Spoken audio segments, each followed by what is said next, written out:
Welcome everyone. Welcome to World UN Habitat World Urban Campaigns initiated by Fiabci, by my mentor Daniel Gorhambaher, my dear past world presidents. Currently, she's not. He's in holiday actually, so that's why he asked me to lead with. I chose Vivianne, my queen from Miami. Okay, Miami Vice. Don't call me queen from Miami and Miami Vice. Okay, so we are discuss as usual, focus on affordable housing from the world, from every part of the world. One of interesting topic in the world is now is still sexy is affordable housing, but it takes a talent, it takes a lot of such energy how to explain to the stakeholders that actually affordable housing sector is not only responsible from government side. Okay, we as a private sector actually can be the leader how to provide this kind of development. I can say development, but also can make money. In Asia, we have a lot of cases that are proven in our previous online webinar that proven that you can still make money even you are building a affordable housing. Okay, so this time thank you for Vivianne, because Vivianne gave me an idea how to put Miami-Dade on the list, and now we have this handsome gentleman, W.Benton, our director of this affordable housing divisions of Miami-Dade County. Hello, John. I've been there 2018 with Vivianne. But visiting, we were sitting the Transportation Trust office, right, Vivianne?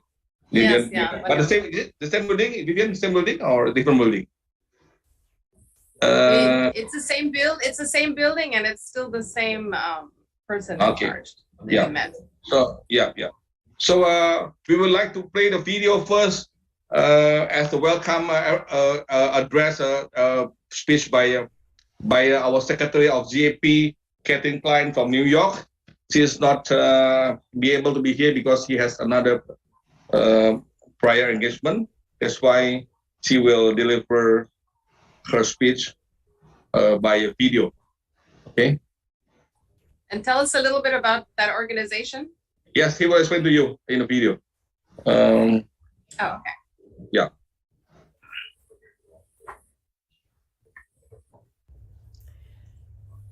Good morning, good afternoon, good evening, depending on where you are. First, I would very much like to thank GAP Business and Industry co-chairs, Rusmin Lawin and Danielle Grossenbacher, not only for inviting me to participate in this webinar on affordable housing development in Miami-Dade, but more importantly for creating this series devoted to finding good practices and solutions to the global affordable housing crisis. Second, I would like to welcome you on behalf of GAP. GAP is the General Assembly of Partners, made up of 17 civil society constituency groups dedicated to support partners' engagement and contribution to the implementation of the Habitat 3 conference, in particular its new urban agenda, as well as to the other global agreements promoting urban development. I serve two roles with GAP.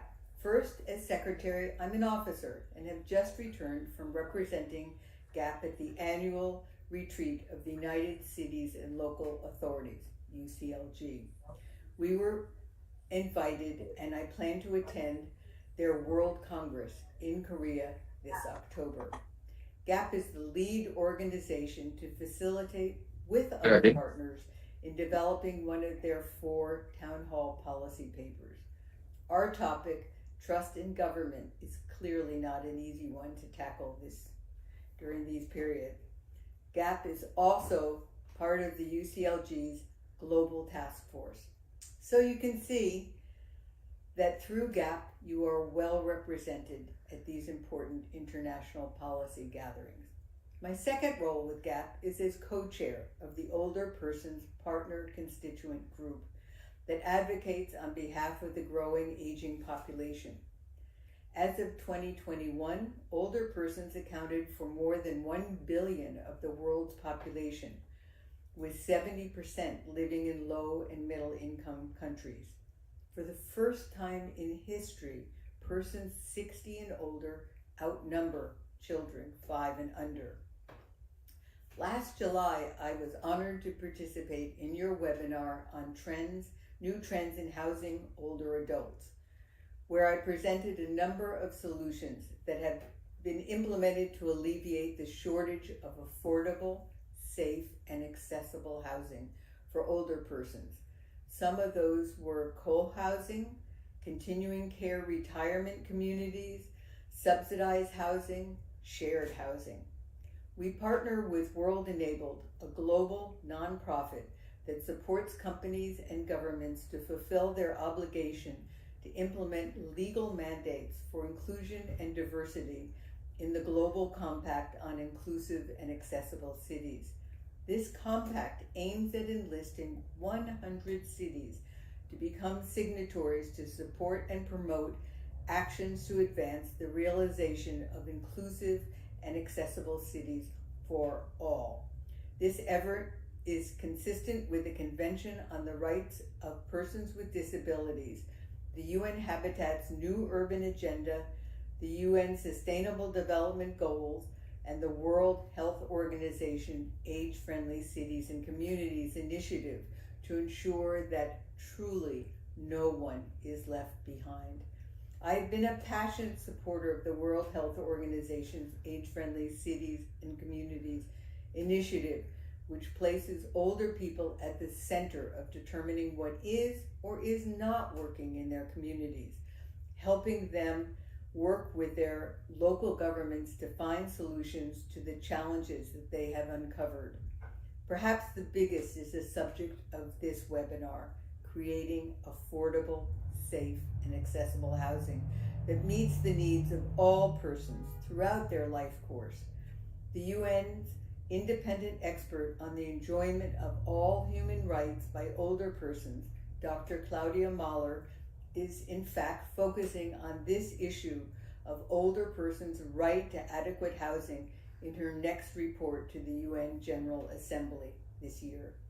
And I'm really truly sorry that I cannot join you for the rest of the program today, but I am sure that you will bring more good ideas to solving this vexing challenges.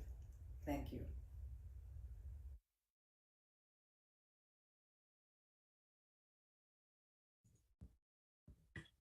That's an interesting statistic. We can't hear you, Rusmin. Yes, thank you. GAP actually is a multi-talent platform that can comprising of a lot of different committee. You are welcome to join our one of our committee because it's this NGO also are one of the recognized organization of this UNHabitat in ECOSOC. So the same directions, but this is more wider in perspective of talents and people. Okay, this is my welcome to Miami. Vivianne is yours because it's your territory. I leave to you to peel John. Okay, you can start. Yeah.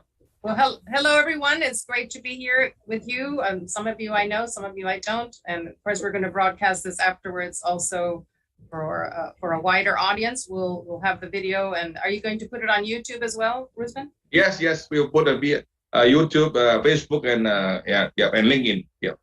Okay.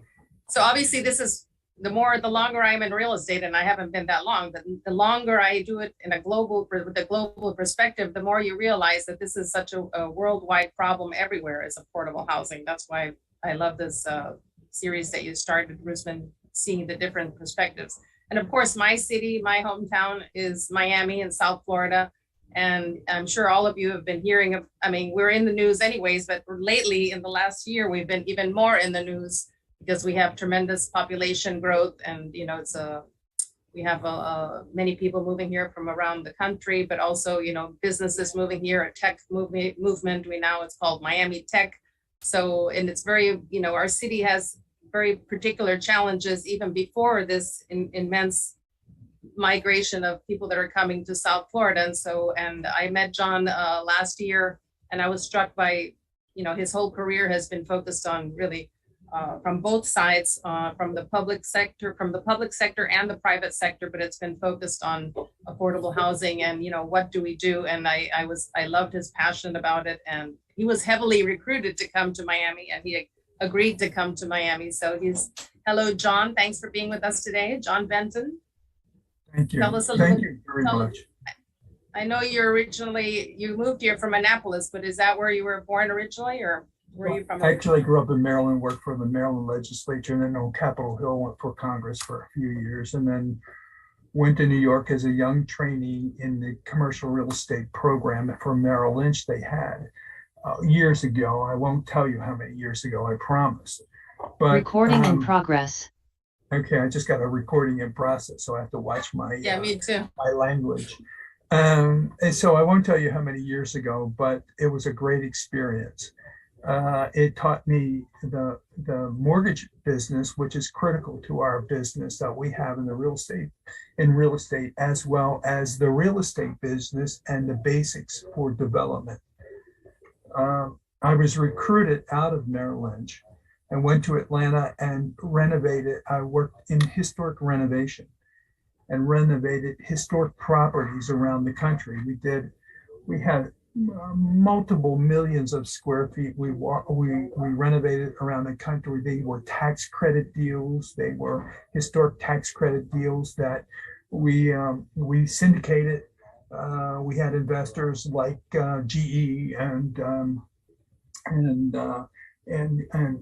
Papa John's and Pizza Hut and all the owners of both the corporations as well as the owners, and we invested and we built or renovated, I should say, historic buildings into Class A office, retail, and multifamily space, by the way. And we looked at centers around the country. And it's a long story, but my passion really is is affordable workforce housing. And eventually, I moved to Lehman Brothers and ran the Lehman Housing Capital, which was I should say, one of the leading syndicators of tax credit, affordable housing, low-income housing tax credit deals in the country.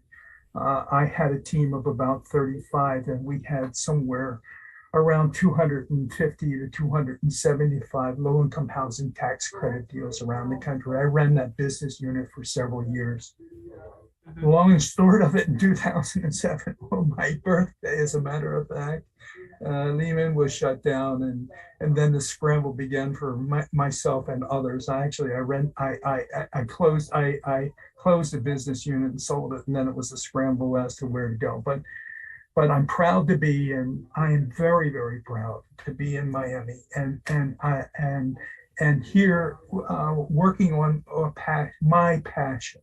My team knows it's my passion that we want to build as many affordable and workforce housing units that we possibly can, and move fast and forward and sure of foot, so that we put a very nice units on the street.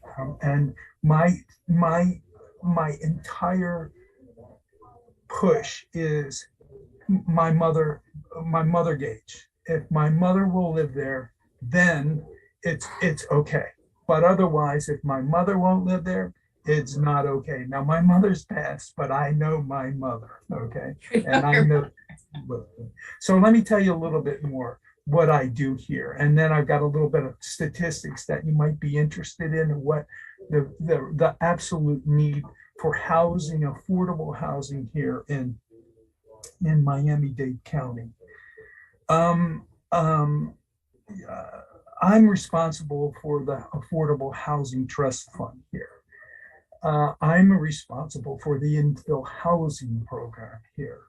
I'm responsible for a RAD program here. And RAD program, I can tell you details about all these programs, and I'll be happy to answer any questions. But I just want to go through some of the and these are all major programs, by the way. And I don't want to reduce any of them. But some of these are really significant as far as units affected. Basically, the RAD program manager reports to me, and right now we have about 6,200 or so public housing units that we are converting to a private platform. It's probably the best P3 model in the country, and it's where we expect to achieve our unit growth of around 15,000 units or so.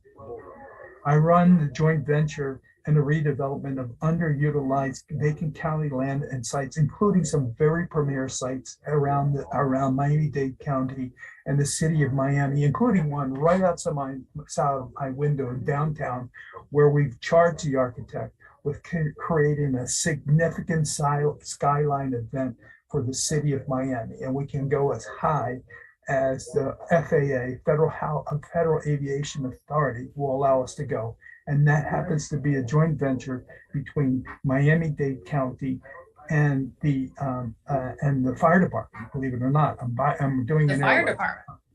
Yeah, so that's still in the works. There's nothing published or anything. We're still working through that particular model, but we also have a number of premier sites. The Miami River has become a premier development opportunity here in Miami. It's a waterfront, a lot of activity for boats and such. It used to be, I think we talked, Rusmin and I talked earlier about Miami-Dade and the boats and all this stuff. Well, that's transformed from a warehouse district into a very trendy area where people want to live. Before it was like, my God, the river. No, now it's, yeah, exactly. Please, the river, So I've got a number of projects going on the river, and they're in pre-development, and they're moving fast.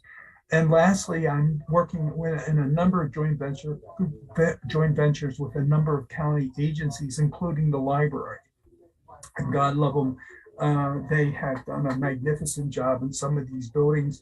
Some of the architectural is just significant, but beautiful. They have excess land, and we're working through, right now I'm working through one that will deliver a number of senior units, affordable senior units on the library. It's a new construction.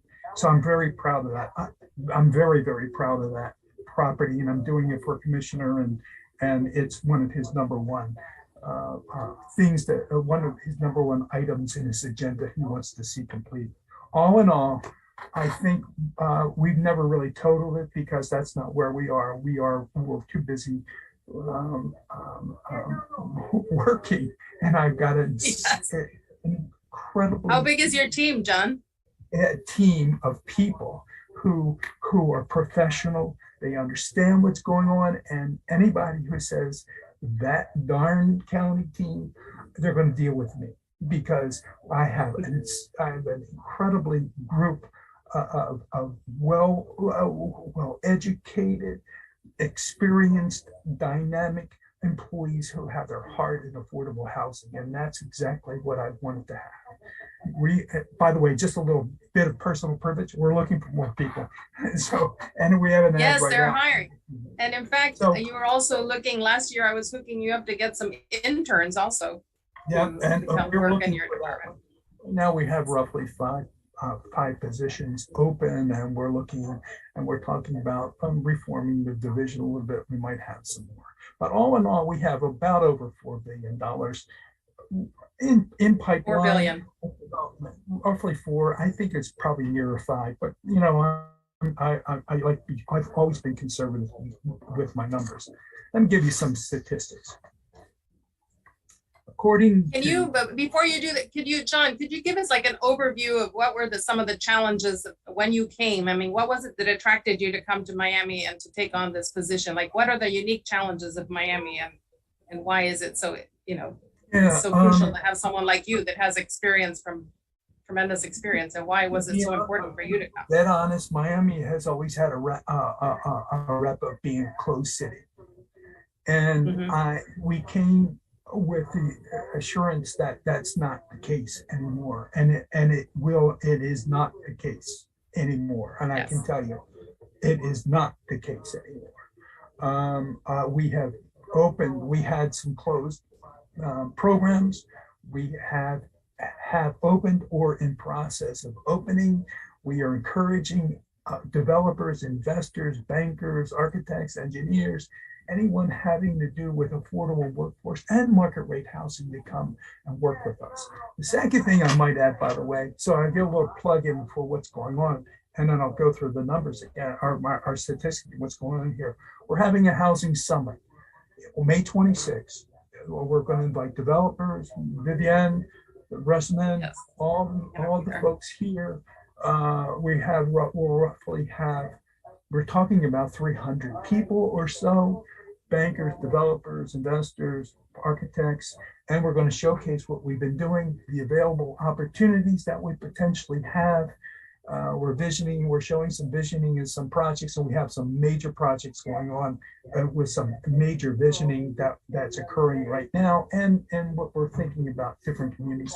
We are in process of hopefully, and God willing, and praying that we are transforming communities and making communities a livable, scalable, modern communities that people say, hey, I'm from Malapata, and they, oh, that's a cool community, and I went to school there, and that sort of thing. And that's what we're trying to do here.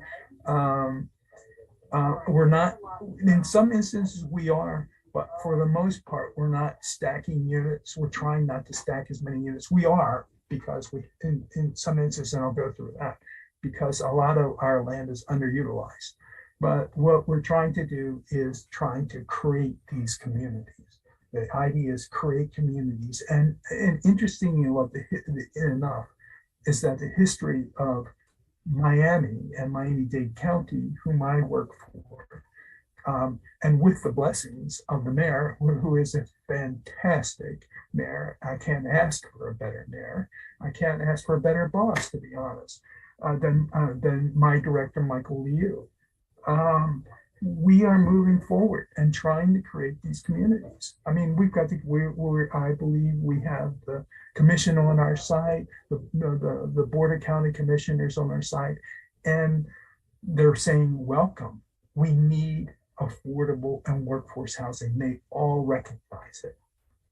According to the Joint Center for Housing at Harvard, it just came out, the report in 2002. Miami, I hate to have this distinction, but we have the distinction of having both the largest share of total cost burden renters, 60% of any major metropolitan area in the country, as well as the largest share of cost burden renters in the United States. Now, I don't want that distinction. I just don't want that distinction from my community. How did that happen?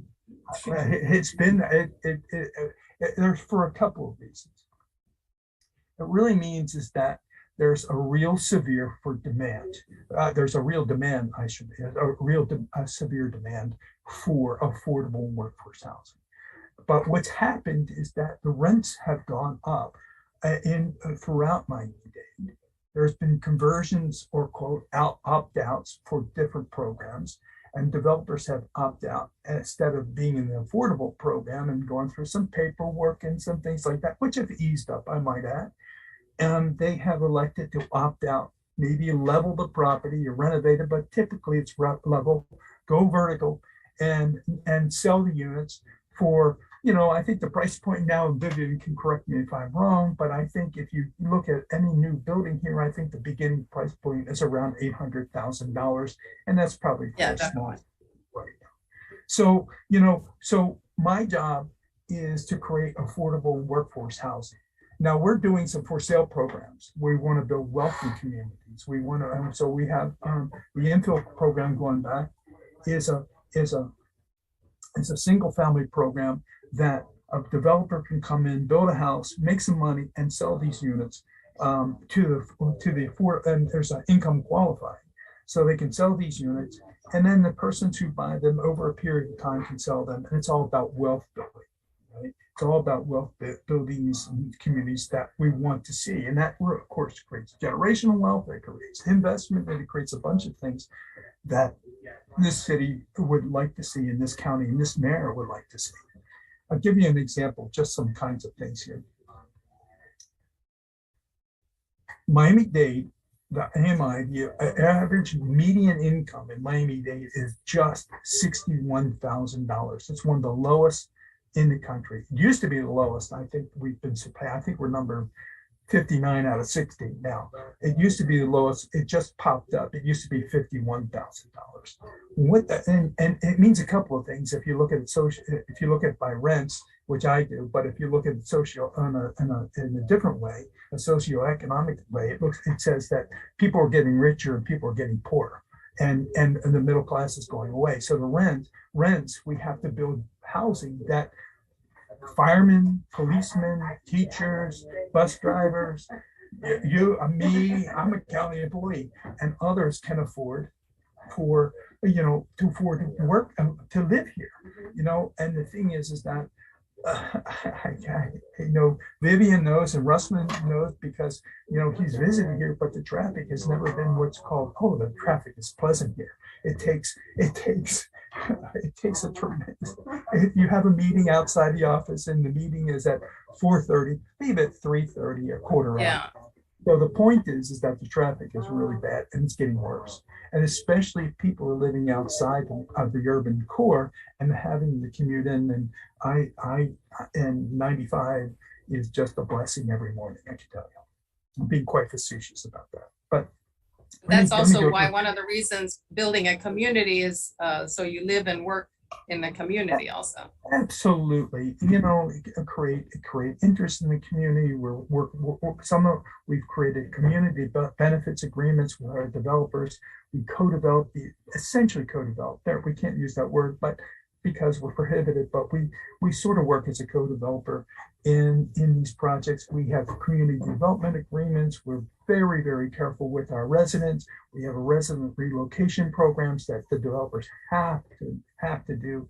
We are very sensitive, and that's what we're about. I'm here building affordable and workforce housing for people. I'm not building housing for developers. I'm building housing for people who live in the community from day one until maybe their grandparents or whatever it might be. But we're trying to build communities, and that's the whole idea here. So let me give you some ideas about rents and what's going on here, so you know what a dire need we have, and give you what a dire need we have. Right now at Miami-Dade, a lot of our rents, affordable housing rents, are spin on the average area median income. Right now, as I mentioned, it's $61,000. Now, the requirement basically across the country is 30%. If you're 30% of your income should be utilized for housing. And that's a guideline that HUD, Housing and Urban Development, United States Housing and Urban Development put on.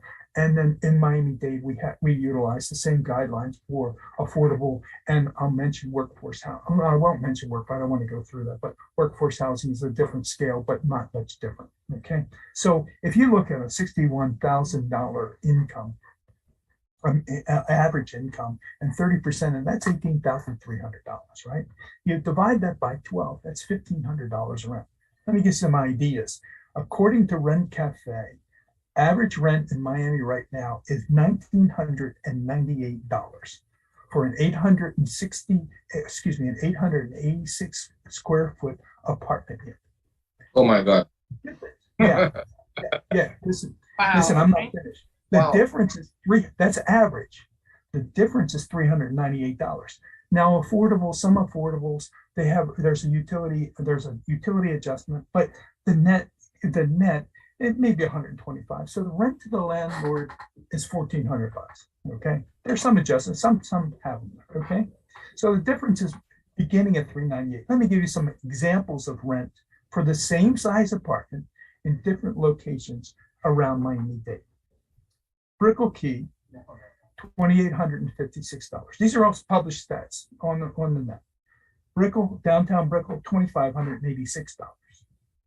Miami Design District, $2,506. Downtown, 24. Downtown, people wouldn't go downtown. It wouldn't go before. Now there's a lineup of people, and right here, there's a $4 billion, right outside my window is a $4 billion development one I just mentioned to Rusmin about, and people are lining up to move here.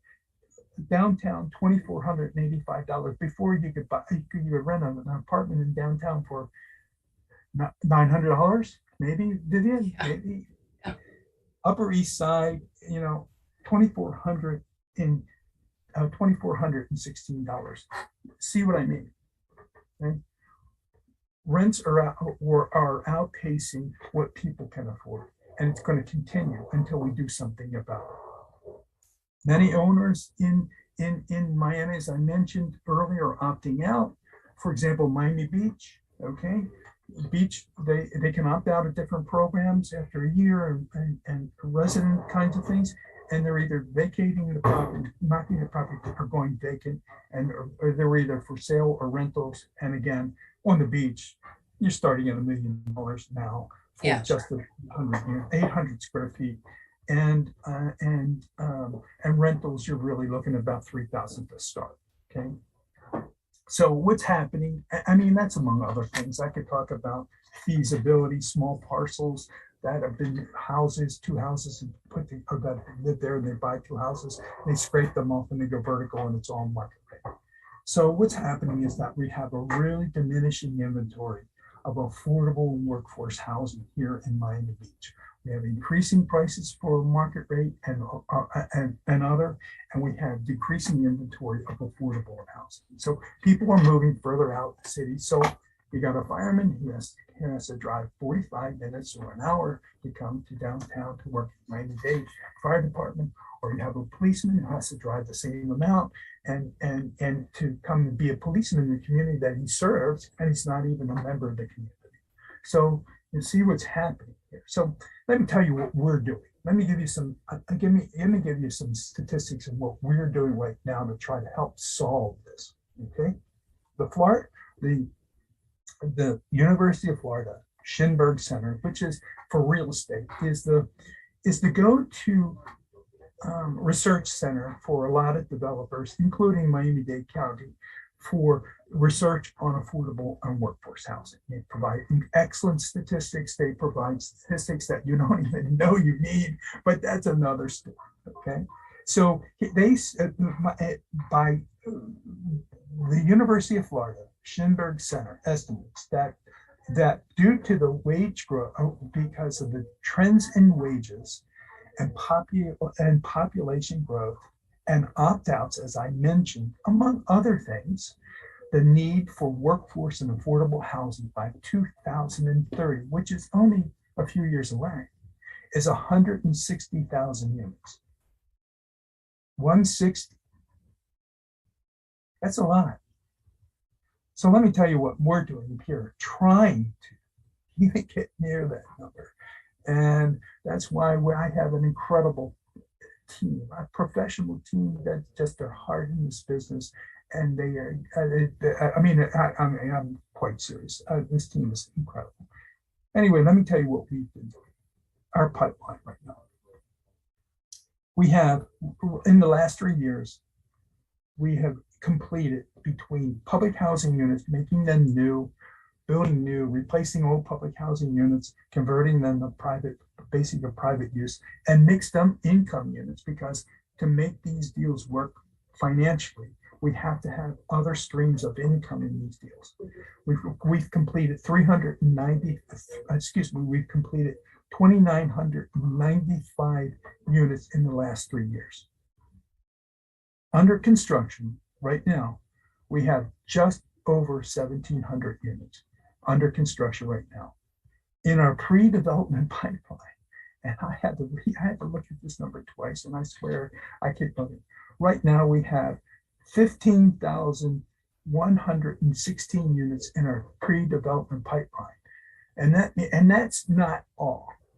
That means that we have started to negotiate deals. I've got paper all over my office, but I've got a big box of proposals for several hundred units. We're getting ready to come out on the street with a number of units, and that's not all the units that we have that we can put out on the street.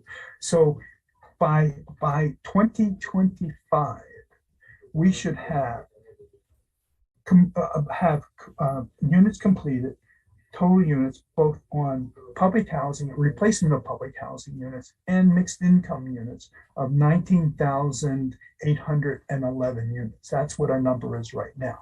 Now, it's going to go up and down because we're looking at some sites and we're saying we can get a greater density on this site, or maybe we want to keep that density on that particular site. It just depends on where it is and what's going on again with that community. We're not going to put a high rise in the middle of a single family community. That's just not what we're doing. Okay. In fact, we're probably reducing density on these sites simply because we want to make sure that the community is a playground, there's a walking trail, there might be, all these community benefits that we're trying to achieve. So what's going on is that we have a total, we have additional units, and we're thinking we could probably get another 12 to 15,000, squeeze another 12 to 15,000 units out of what we have. The deals that we're talking about on the river. Now, the river deals and the downtown deals, we're going to work with the developer, and they're going to have to bring in, the structure will be a number of affordable workforce housing units as well as market rate units, because the deals have to work financially. And that's how we can make. That's what I was going to ask you. How do you approach the developers and incentivize them to build more of the affordable housing? Since obviously they're given their own way, they would build purely, market rate. Well, the incentive is housing. That one of the main the land. You got it. That's where I was going. The main ingredients is the land. So if I'm owning the land, which we do, okay. And I've got a carrot right there. We're going to incentivize them because they want to, developers there to make money. So we're going to create a deal. We'll contribute the land. They're going to pay us for it, but they contribute. They will not pay as much, but we're going to get some units. We're going to get a piece of the action. We're operating as sort of a co-developer on some of these deals as well. Does partnering with you, does it kind of streamline also the planning and permitting process? Can you offer that also? I was going to that. So what we've done is that with the mayor's help, with Daniela Kavalovin, who is he's our mayor. Good person. By the way, for all of you, for our audience, so Miami is a city, and Miami-Dade County is the county that has Miami in it, and as many other cities as well. And what's our population of Miami-Dade County, do you think, so they get an idea? I don't know.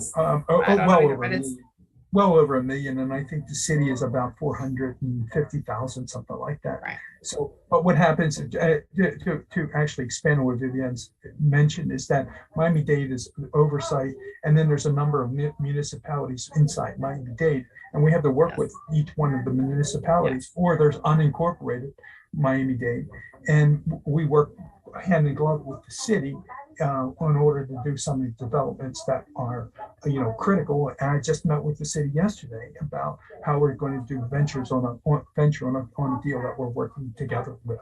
So we have a significant pipeline here. We have real opportunities here for folks who want to come in. Again, the door has flipped around. It's open. It's absolutely open for developers, investors, bankers, brokers, anyone who wants to come and participate. We're open to. We're saying, please come, talk. Please come. Well, let's figure this out. Let's work through these things, and let's try to build some more additional housing. John, what do you think? Or you have another statistic you want to share? No, I think I cruised through all of them that I have. But I think I have 2 points of personal privilege as I could. The first is that the housing summit. It's going to be on May 26th. And again, this is a mayor-sponsored, mayor-driven housing summit that understands the need for affordable workforce housing in this county.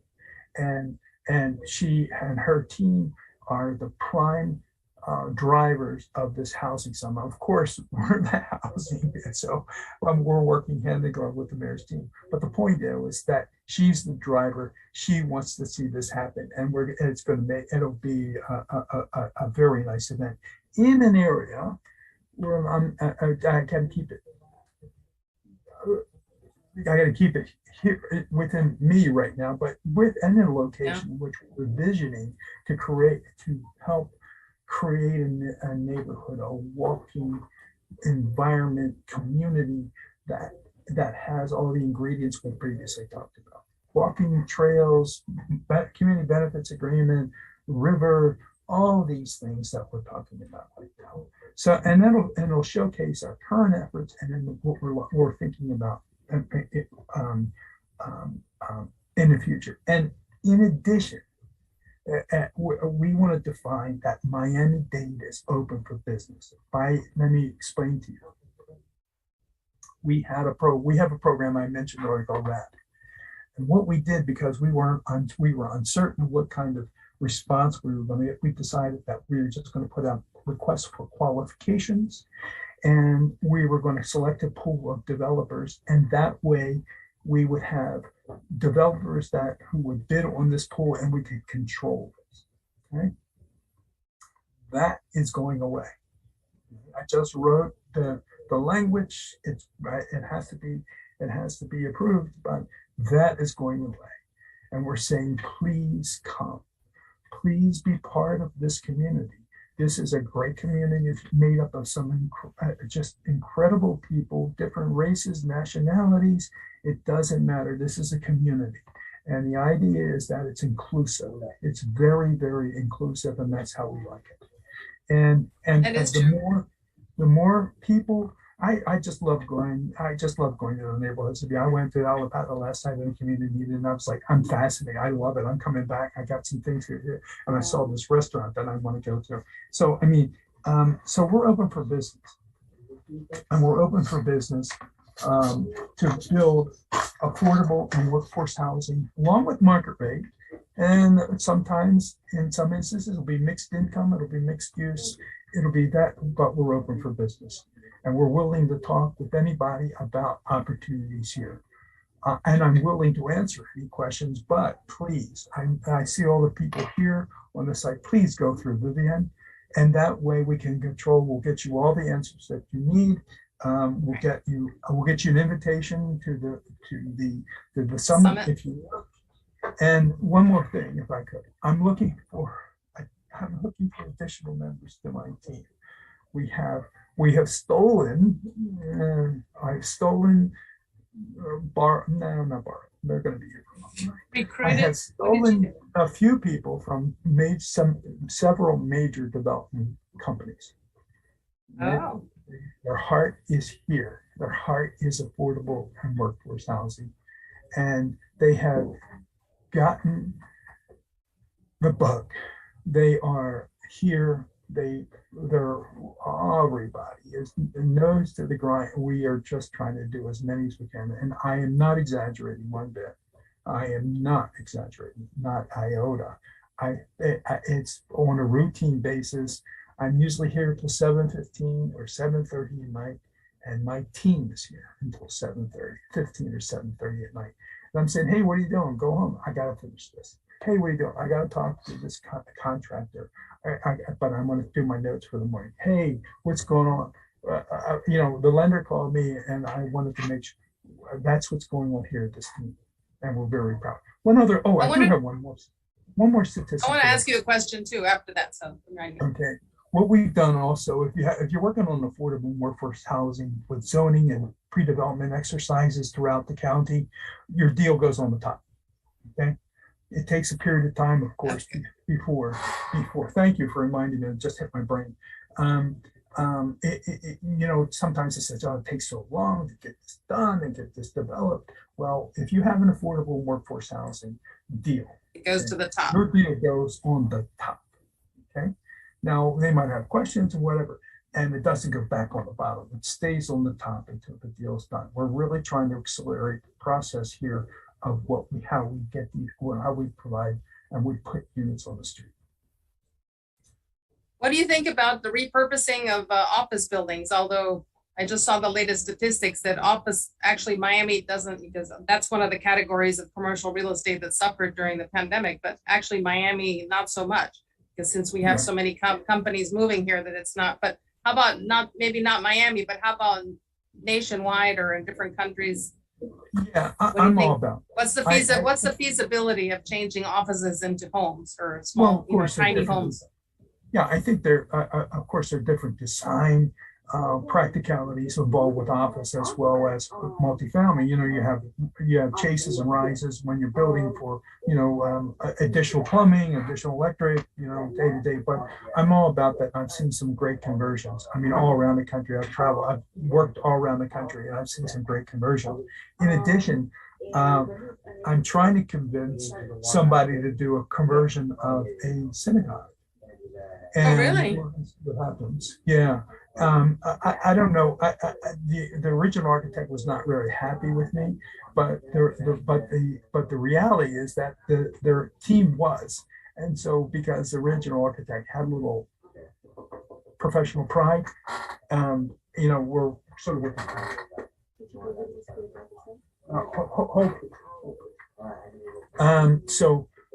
I'm being called. I've got a hard I know stop. You said you have a meeting. Yes. Well, thank you so much for making the time to be with us, John. We really appreciate it. I know Rusmin also, on behalf of Rusmin and Fiabci and this fantastic series we have. Thank you for your insights, and we're going to get his points. We're going to get it on a PowerPoint and get it out to you also. Yeah. Thank you very much. I thank you. I like talking about my job. As you can tell, I like talking about what we do and what we're trying to achieve. And my team is just incredible, and I'm very happy. Congratulations. That's pretty impressive, having 19,000 units coming up in a couple of years. I got to go back to the mayor and my director, Michael Liu. He is really, his passion is this development. He's got 5 other divisions he has to run. But I'm telling you, his passion is affordable workforce housing, and I respect him deeply for that. And again, if anybody has any questions, interested in what we're doing here, development sites, the summit coming up, please reach out to Vivianne. She'll get in touch with me, and we'll make sure you have the information. Okay. Yeah. John, please send us your notes that we can distribute to our colleagues, and they'll come back with some questions. Okay. Thank you. All right, everyone. Appreciate it. Have a great day, John. Bye-bye. Thank you, everyone. See you on next series. Yeah. Hi, goodbye. Hi, Elena. I saw Elena from Mission Bay. Okay. Yes. So we saw the water. You want the water? He's next to the water as well. Okay. Okay. All right. Muchas gracias. See you again in our next series. And you heard what he said, that if anyone wants to develop in Miami, yes, we're open for business too. Now because I believe that they have plans. We can see what we can share our knowledge. Why not? Yes. Because we need to understand more about the pricing, what the threshold income, and everything. Okay, we'll come back to them. Okay. All Thank right, you, Vivianne. Take care. Thank you, Bye. Thank you, Mang.